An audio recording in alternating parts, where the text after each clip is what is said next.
Sqilah, Enhancing Careers. Chapter 5. Regulation on Duties.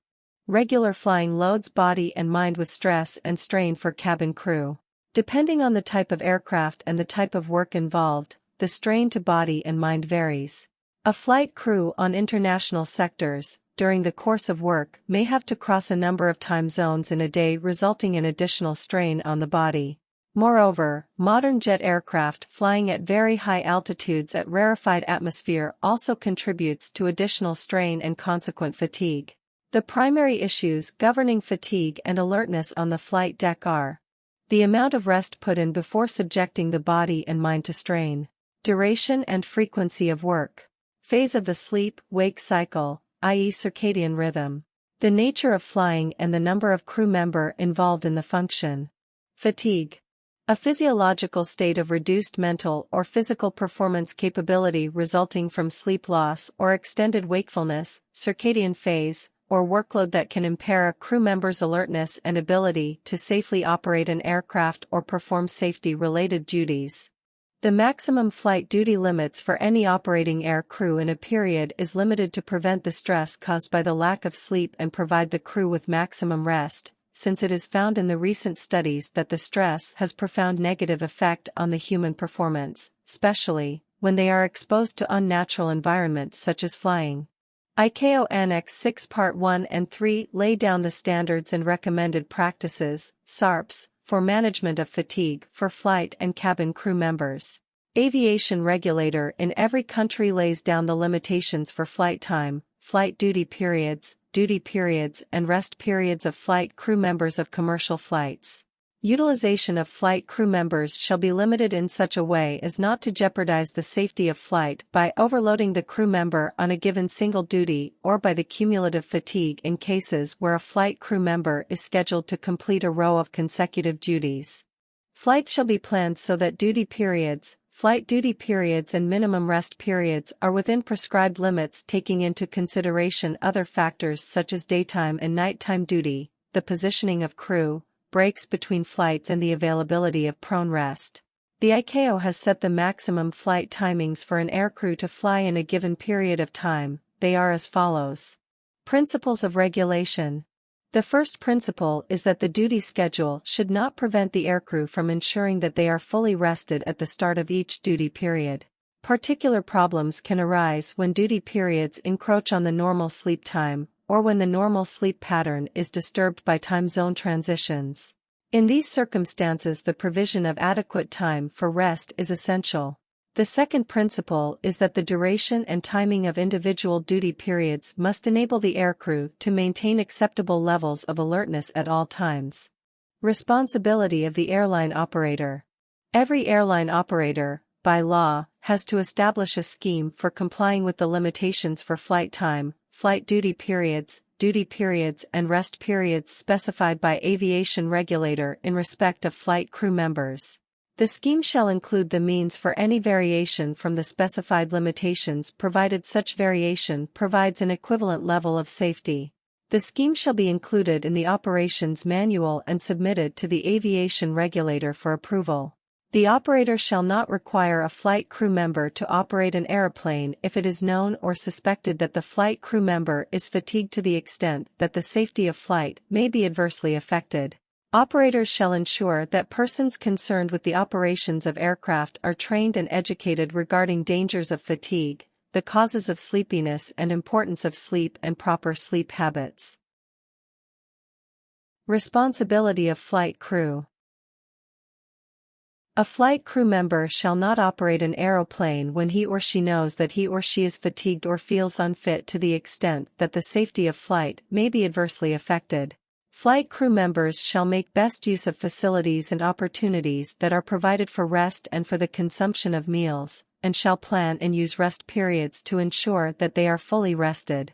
Crew members should get the best possible sleep before trips and start trips fully refreshed and alert to lessen the negative impact of the sleep loss and circadian disruption that may occur during trips.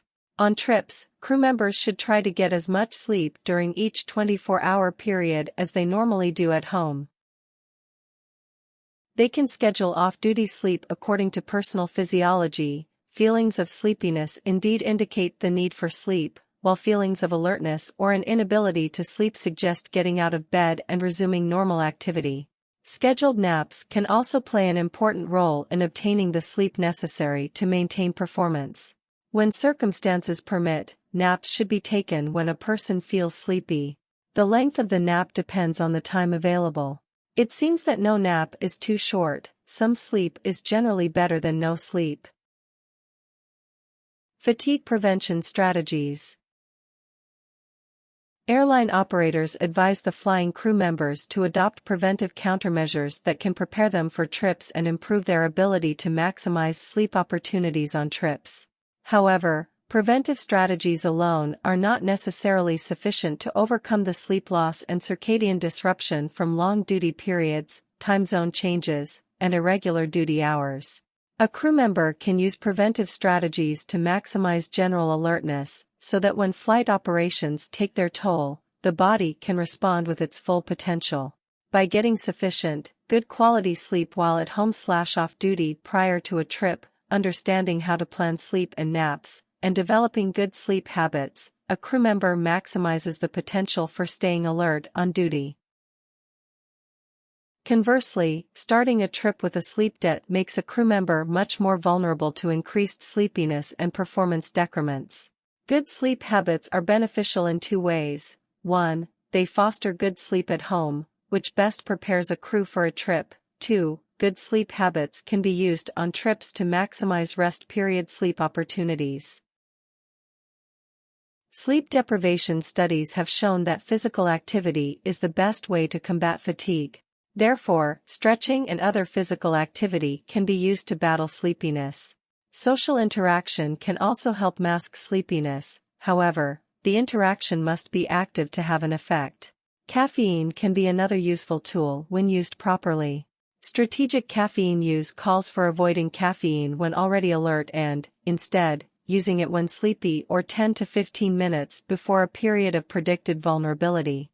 Crew members should also try to maintain good nutrition and hydration. Following are definitions of the frequent terms that are used in the regulations on duty. Duty. Any task that flight crew members are required by the operator to perform, including flight duty, administrative work, training, positioning and standby when it is likely to induce fatigue. Duty period. A period which starts when a flight crew member is required by an operator to report for or to commence a duty and ends when that person is free from all duties. No operator shall assign and no flight crew member shall accept any duty to exceed 190 duty hours in any 28 consecutive days, spread evenly throughout this period. 100 duty hours in 14 consecutive days. 60 duty hours in any 7 consecutive days. Augmented flight crew. A flight crew that comprises more than the minimum number required to operate the airplane and in which each flight crew member can leave his or her assigned post and be replaced by another flight crew member. Flight duty period. A period which commences when a flight crew member is required to report for duty that includes a flight or a series of flights and which finishes when the aeroplane finally comes to rest and the engines are shut down at the end of the last flight on which he/she is a crew member. Flight time. The total time from the moment an aeroplane first moves for the purpose of taking off until the moment it finally comes to rest at the end of the flight. Home base. The location nominated by the operator to the crew member from where the crew member normally starts and ends a duty period. Local night. A period of 8 hours falling between 22:00 and 8:00 local time. Positioning. Positioning means transferring of a non-operating crew member from place to place, as a passenger, at the behest of the airline operator. All the time spent on positioning on the behest of the operator shall be counted as duty. Positioning time shall be part of a flight duty period when it immediately precedes a flight duty period in which that person participates as a flight crew member. Positioning after operating a flight duty period without an intervening rest period shall be counted for determining rest period. Reporting time. The time at which flight crew members are required by an operator to report for duty is called as reporting time. Crew report times shall be specified by the operator realistically, which reflect the time required to complete pre-flight duties, both safety and service-related. Rest period. Rest period is defined an uninterrupted period of time during which a crew member is free from all duties including airport standby. An operator shall ensure that effects on crew members of time zone differences will be compensated by additional rest period. Split duty. Split duty means a period free of all duties, but counts as duty and less than a rest period. Standby period. If the standby period is at the airport and standby culminates into a flight duty, then the total period shall be counted towards the flight duty period and also towards cumulative duty period. If standby does not culminate into a flight duty, then the total shall be counted towards cumulative duty period.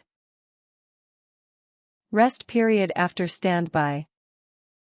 When any period of standby finishes, during which a call-out has not occurred, at least 10 hours rest shall follow prior to the next duty period. When standby culminates into a duty, then the rest period shall be decided based on total period of duty, i.e. the duty plus the percentage of standby counted for duty. Ultra-long range, ULR, operations. Continuous non-stop flights between the specific city pairs having a flight time of over 16 hours and duty periods between 18 and 22 hours. Unforeseen operational circumstance.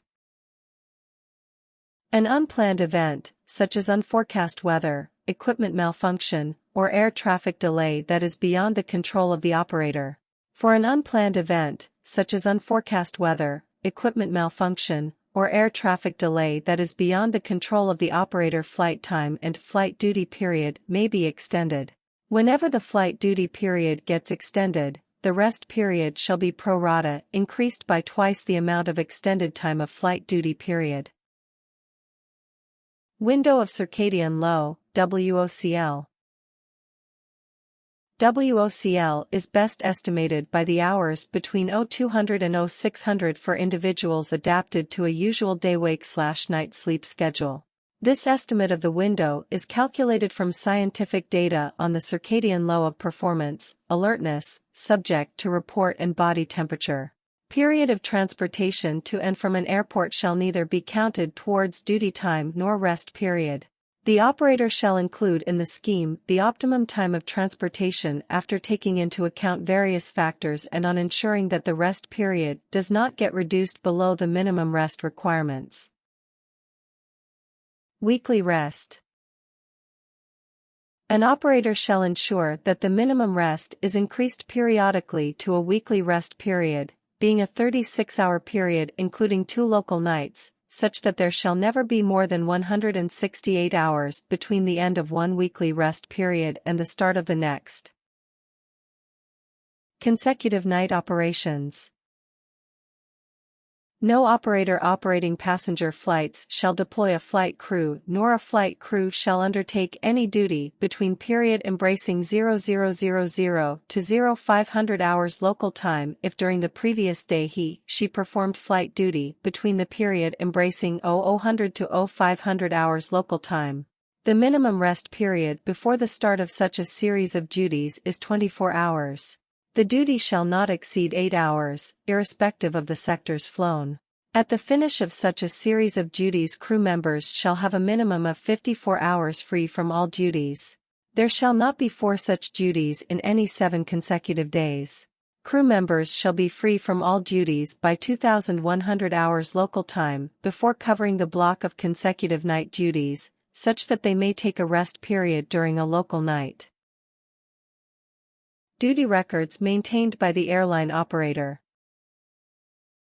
To enable the operator to ascertain that the fatigue management system is functioning as intended and as approved, records shall be kept of the duties performed and rest periods provided so as to facilitate inspection by the operator's authorized personnel.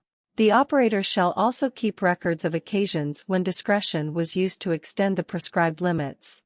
If discretion was used for similar reasons on more than 20% of occasions when a particular route or route pattern is flown, then the operator shall review and change the schedule or the crew scheduling arrangements so as to reduce the frequency at which such events occur. Duty records maintained by the crew member. Flight crew members shall maintain a personal record of their daily flight time, duty period, flight duty period and rest periods. Above may be achieved through a foolproof, transparent, computerized system, for which there will be an online system with a link for aviation regulator to monitor. The operator through the computerized system shall be able to ensure that flight crew member is well within the flight time, flight duty period and rest period requirements before permitting him to operate the flight. Operator shall evolve a mechanism by which personal records maintained by individual crew are reconciled with the operator's records from time to time.